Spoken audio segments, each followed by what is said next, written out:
5 Tiziana AFP Getty Images. Stop me if you've heard this one before. A populist government has come to power promising to do things it can't do if it wants to stay in the Eurozone, yet it says it doesn't want to leave. Five-star movement leader Luigi Di Maio left, and League leader Matteo Salvini. That, of course, is what happened in Greece in 2015, and as proof that the Euro crisis never really ends but rather takes a break for a while. That is what is happening in Italy right now. The question, then, is whether this brewing confrontation will turn out any differently than the last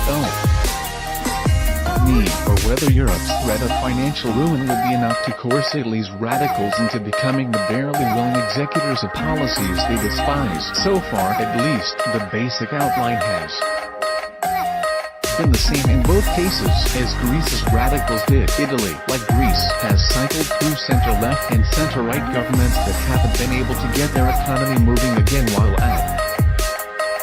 adhering to the strictures of Eurozone policy. Indeed, even accounting for the fact that their working-age populations have both been shrinking, Italy's economy has barely done better than Greece's since the euro was first introduced in 1999 and actually hasn't grown at all since 2004.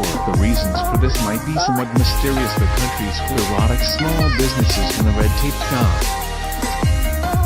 keeps them from getting bigger might have a lot to do with it, but the results, as you can see below, have not been. Louis Red Italy, also like Greece, has turned to anti-establishment parties in its desperation. Source says in this case, those are the ideologically intolerant protest party known as the Five-Star Movement, which was founded by a comedian a little less than a decade ago and now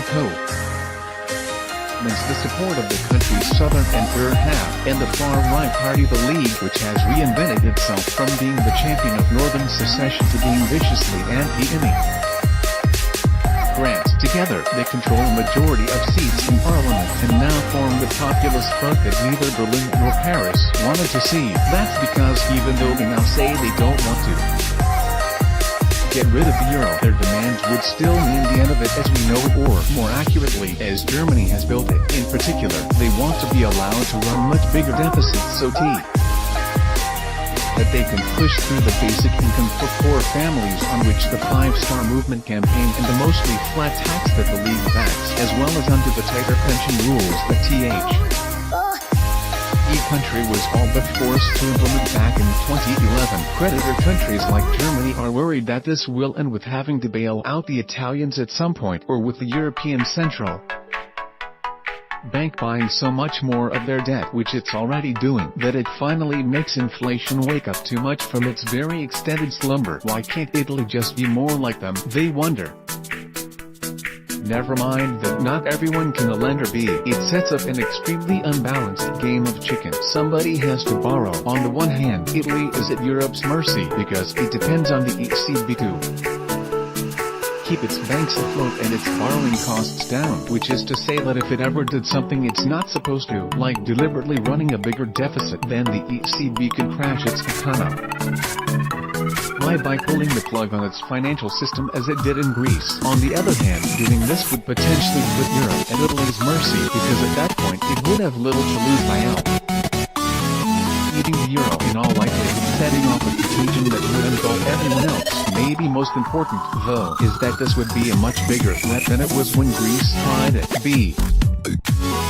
Because Italy's economy is so much larger, Europe was confident that it could contain any fallout from a Greek exit. That, in part, is why it was willing to take such a tough line, but it's doubtful that it could with an Italian one. Europe has the advantage here to the extent that it doesn't have to hurt itself to hurt Italy, but it also has more to lose, with 66 years of integration potentially going to waste. Now, it's true that Italy's populist parties probably don't want to be seen as pushing things that far. Its people are still plenty fond of the euro, but they would be more than happy to do so if it looked like Europe was doing the pushing. It's easy to get caught up in trying to game this all out, but the bigger point is that this is happening again. Like most games of chicken, this is one that's best not played. It was one thing when it involved Greece, since Europe could tell itself that it never should have been allowed in the Eurozone in the first place, and as a result,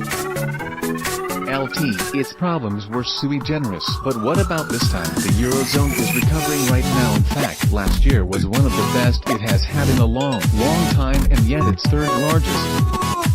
The economy is still rebelling against a system that doesn't seem to work for it, no matter what. The euro crisis, in other words, might have started out as a financial crisis that begot an economic crisis.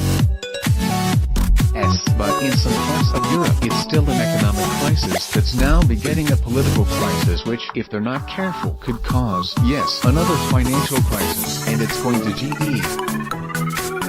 get worse whenever the next recession hits unless they change the rules so that everyone can grow back. It's the circle of life, or rather death, of a poorly thought out currency. It didn't happen the first time, and it might not happen this time either, but eventually, if the euro keeps giving the continent's populace so many chances, it will kill it. It'll be deja vu all over again. Just do. And he asked me which language it will come in next. A chart and sentence have been updated to examine Italy's economic performance in terms of GDP per working age adult instead of GDP per capita to count. Roll for its aging population.